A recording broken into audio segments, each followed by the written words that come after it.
Глаза боятся, руки делают. Будем ставить головы. Нас, мягко говоря, немножко обдурил. Он настолько рекордно долгий, что мы никогда, надеюсь, даже не приблизимся к этому времени. Всегда стрёмно в этот момент.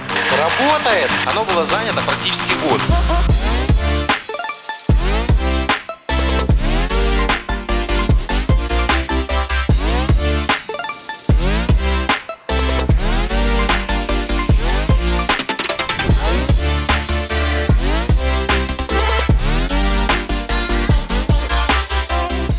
Приветствую всех на канале. Сегодня у нас интересная сборка мотора. Это у нас 3.3 V6 мотор от Hyundai Santa Fe. Если честно, я впервые собираю такой мотор. У меня на самом деле не очень много опыта по сборке двигателей, особенно таких. Но что делать? Глаза боятся, руки делают. Я думаю, все получится.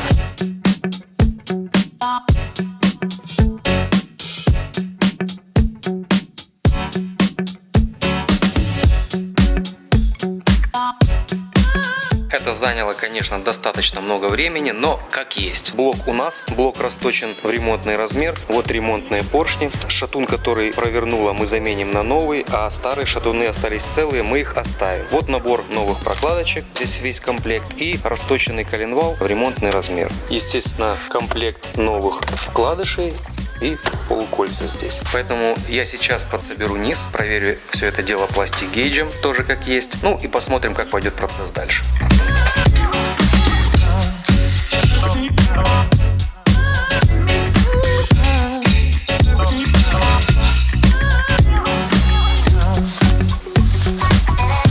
Как я уже рассказывал, у нас был поврежден шатунная шейка 6-го цилиндра, потому что провернула вкладыш и повредила, естественно, шатун. Мы расточили коленвал в ремонтный размер и заменим один шатун. Будут новые поршни, так как у нас блок расточен в ремонтный размер.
Протянули коренные крышки коренных шатунов. Под ними пластик-гейдж. Сейчас я все это выкручу и посмотрим на зазор, который покажет нам пластик-гейдж.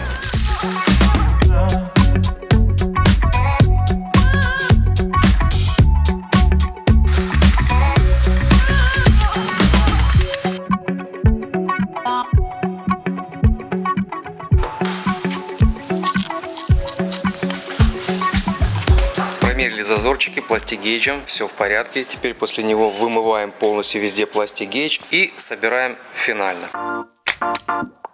Затарились немного батареями для Приуса.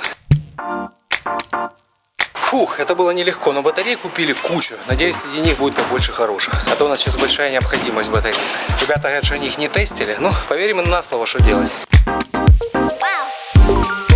Вот вот здесь ребята ремонтируют батареи. Стенда мы у них не увидели. Они сказали, что они просто меряют тестером. Ну, будем посмотреть, правду они сказали или нет. Помню, я когда показывал, что мы купили у одних ребят, которые занимаются ремонтом гибридных батарей, целую огромную кучу, больше 1000 ячеек для батарей, для Toyota, для гибридных. Когда мы с ними общались, я пытался узнать у них, как они определили, что эти батареи уже плохие, что их можно выбрасывать. Я у них спросил, как они вообще их тестируют, там на емкость, на стенде или как еще. И мне чувак такой сказал: не-не-не, что-то, я вот просто тестером меряю, смотрю, если напряжение ниже, чем мне нравится, тогда это плохие. Мы такие: о, наверное, здесь мы можем найти кучу хороших элементов для ремонта уже наших гибридных батарей. И в прошлый раз мы привезли больше 1000, как я уже сказал, и большая часть до сих пор еще не оттестирована, потому что их реально очень много. И самое прикольное то, что на самом деле я очень благодарен этим ребятам за то, что они так меряют и за то, что они так тестируют батарейки, потому что я тестировал буквально, может быть, около, наверное, может быть 150 ячеек максимум, и среди них я нашел, наверное, добрую половину тех, которые мы можем использовать. То есть это огромный процент среди того, что мы купили, потому что перед этим мы как-то покупали у ребят 100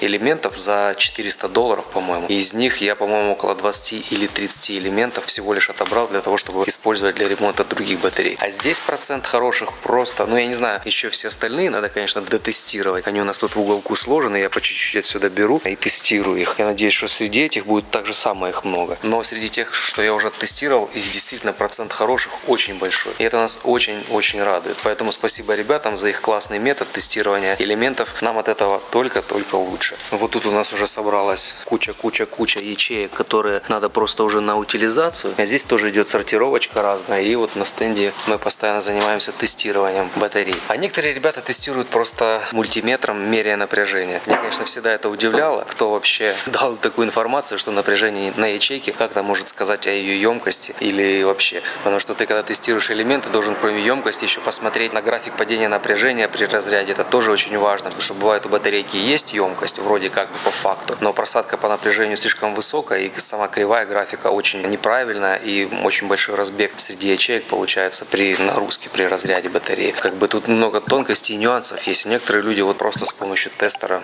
как бы думают, что они знают, хороший этот элемент или нет. Ну, тем не менее, я надеюсь, что эти ребята будут продолжать работать, и мы у них купим еще за такие же деньги такие же хорошие элементы для наших целей и задач. Это была отличная сделка. По некоторым веским причинам я приостановил тогда собирать этот мотор, но теперь я продолжу его сборку. Хотя прошло уже, если честно, очень немало времени, но не будем о грустном, как говорится. Коленвал протянут, я еще раз промерил, у нас уже появился измерительный инструмент. Уже я могу мерять относительные величины, могу относительные измерения производить, я уже промерил коленвал, протянул его всеми моментами. Он крутится хорошо, легко, без закусываний, то есть здесь все отлично. Мы будем собирать на новых поршнях. Старые шатуны, кроме одного, один оригинальный шатун, который провернуло, мы заменим. Сейчас я еще промерю, я уже один раз промерил, сейчас еще дополнительный раз промерю зазор именно на шатунных шейках и начну дальше продолжать сборку. Раньше говорил, мы расточили блок в ремонтный размер, так как здесь в блоке были повреждения. Теперь наш блок, цилиндры выглядят идеально, и мы будем ставить новые поршни.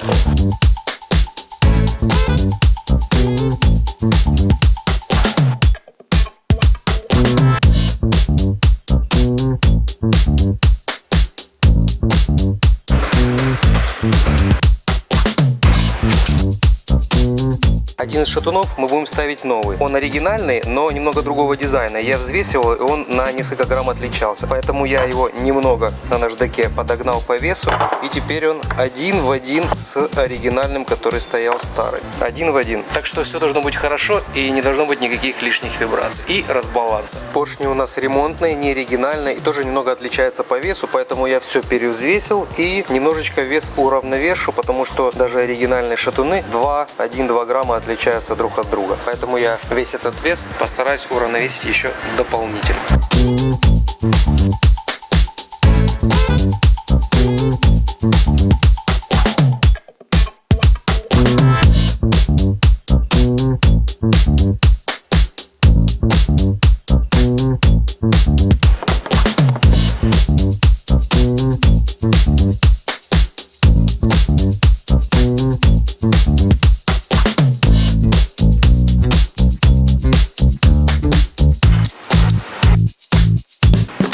всякий случай новые кольца вставляю в цилиндры и проверяю зазор, чтобы зазор поршневых колец был не слишком маленький, а достаточный. Вторые поршневые кольца я тоже проверяю. Здесь зазор должен быть примерно 0,4 мм. У меня здесь тоже с зазором все в порядке.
Коленвал вращается у нас легко, без закусывания.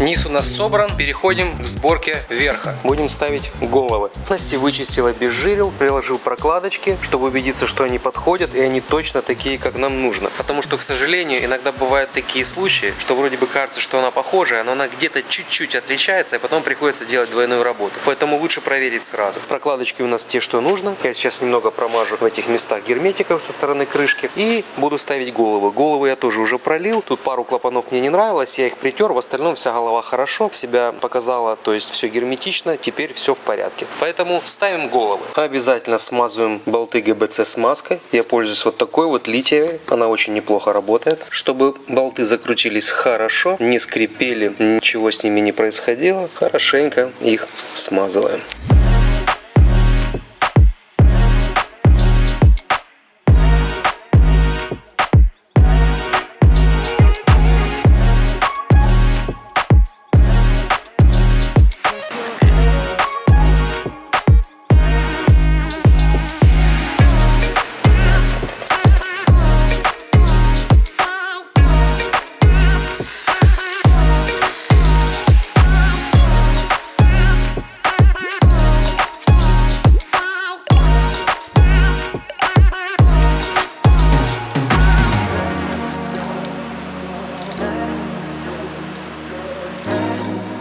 Головы у нас установлены. Теперь ставим впускной коллектор и распредвалы и систему ГАРы. Насос масляный, он здесь вот такого вот типа. Каких-то повреждений на поверхностях масляного насоса я нигде не увидел. Масляный насос выглядит хорошо, поэтому собираем его и ставим на двигатель.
Вместо старого ГРМ все ставим по ГРМ новое.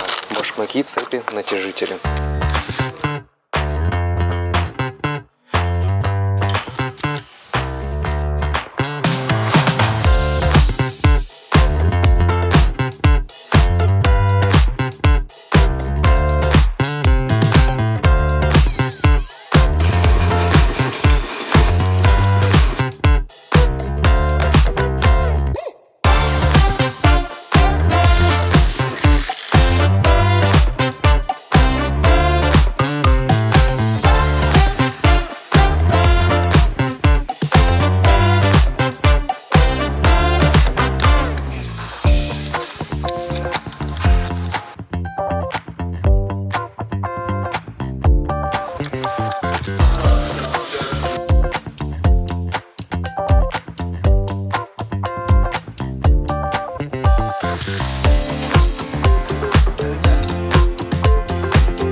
Произошла вот такая неприятность. Продавец, который продавал набор весь для ГРМ, нас, мягко говоря, немножко обдурил. Он положил 2 цепочки для насоса вместо 2 цепей для ГРМ. Ну, как бы спорить с этим нам уже не хочется совсем и ждать еще кучу времени, потому что этот проект у нас, он настолько рекордно долгий, что мы никогда, надеюсь, даже не приблизимся к этому времени. Поэтому будем собирать на старых цепях. Они, в принципе, не такие растянутые. Они тоже не такие растянутые, они особо вообще не растянутые. Вот здесь вот видно, насколько вышел натяжитель, то есть практически особо не выше. Поэтому собираем на старых цепях и как бы что делать?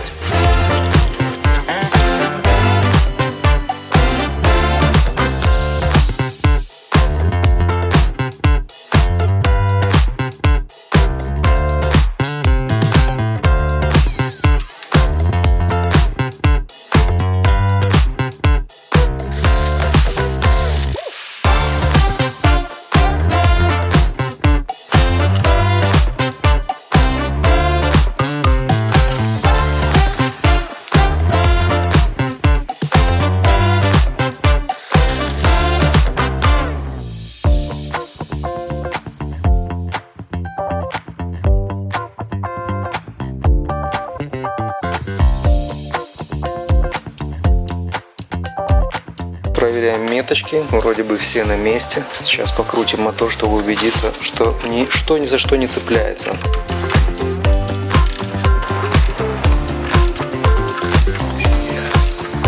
Клапана фазовращателя я разобрал и хорошенечко промыл, чтобы там не осталось никакой стружечки.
собран. Попробуем его закинуть сегодня в нашу Санта-Фе. Потому что это самый долгий проект, но любой самый долгий проект должен все-таки когда-нибудь закончиться. И я очень надеюсь, что этот проект уже вскоре закончится. Мы уже, если честно, даже забыли, что мы тут разбирали, как крутили. Придется все вспоминать.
Отживился.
Сейчас будем пробовать. Первый старт. Всегда стрёмно в этот момент. Работает. И пока вроде бы работает ничего. Глуши, дым пошел. Ну, дым и должен был пойти, потому что внутри мотора еще много масла, остатков, которое должно выгореть. А мы сейчас еще подсоберем все сверху, поставим снизу каверы и выйдем на первый тест-драйв. Я думаю, подходит к концу наш проект длиной в год. Ну, почти в год. Я потом позже расскажу более подробно вообще, что у нас происходило по времени. Но вот это вот место здесь в шапе, оно было занято практически год. Поэтому ребята предлагают убрать здесь, поставить стол, накрыть поляну и отметить это дело. Я думаю, повод серьезный.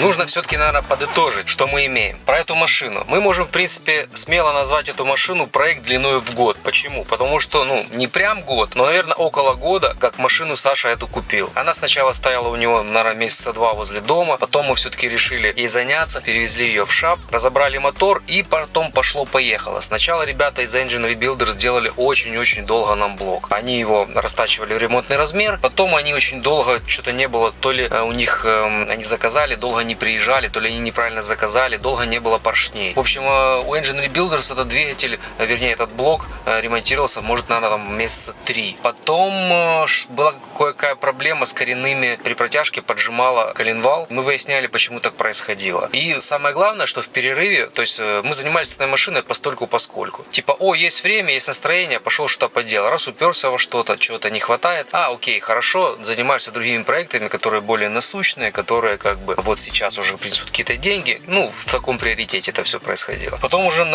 я уже думал, что в финальный этап я соберу двигатель. У меня не хватало башмаков на ГРМ. Заказали полностью весь набор ГРМ. Цепи, башмаки, натяжители. Опять же, там в наборе пришло не все, что должно было прийти. Ладно, не суть, сейчас разговор не об этом. Потом опять нам что-то мешало, куда-то мы уезжали. То есть машиной это занимались изредка, так сказать. Поэтому она на том месте, она у нас уже как памятник в шапе. Многие люди, которые к нам приезжают, говорят: что у нас так долго стоит? То есть реально долго. И вот мы наконец-то решили добить этот проект, собрали этот мотор до конца уже, закинули, вот сейчас проехались. И я надеюсь, что мы все-таки закончили, больше никаких проблем мы не обнаружим у этой машины, я очень надеюсь. То есть мы ее дособерем, дадим на детейлинг, ее детейлят, и мы ее будем продавать. Проект длиной в год.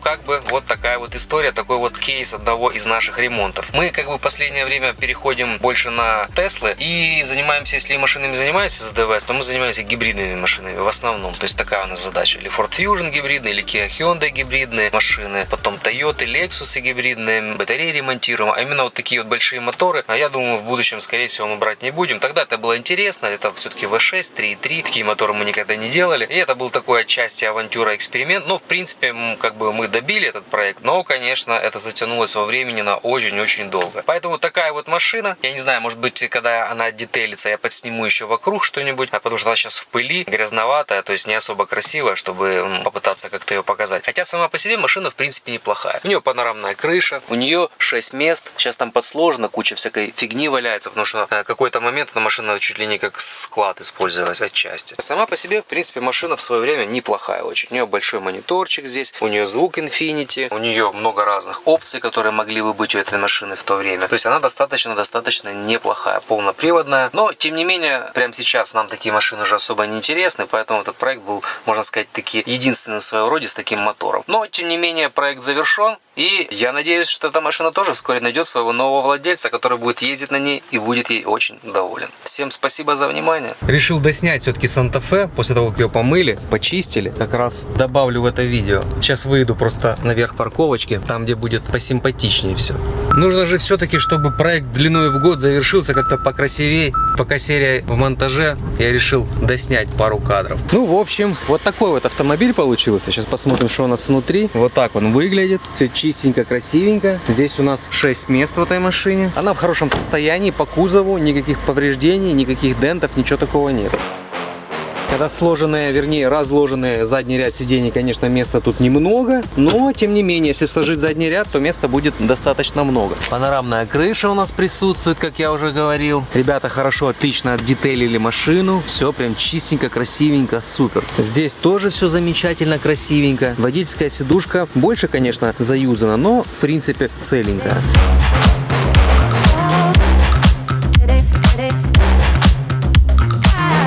У нас здесь под капотом, к сожалению, пока еще аккумулятор не доехал в эту машину, пока там бустер валяется временно. Я думаю, это небольшая проблема. В моторном отсеке тоже все отдетейлено, чистенько, красивенько. Да и мотор работает очень приятно, мягенько, без всяких стуков, грюков. И вообще, я думаю, у нас все получилось, и новый владелец будет очень доволен этой машиной.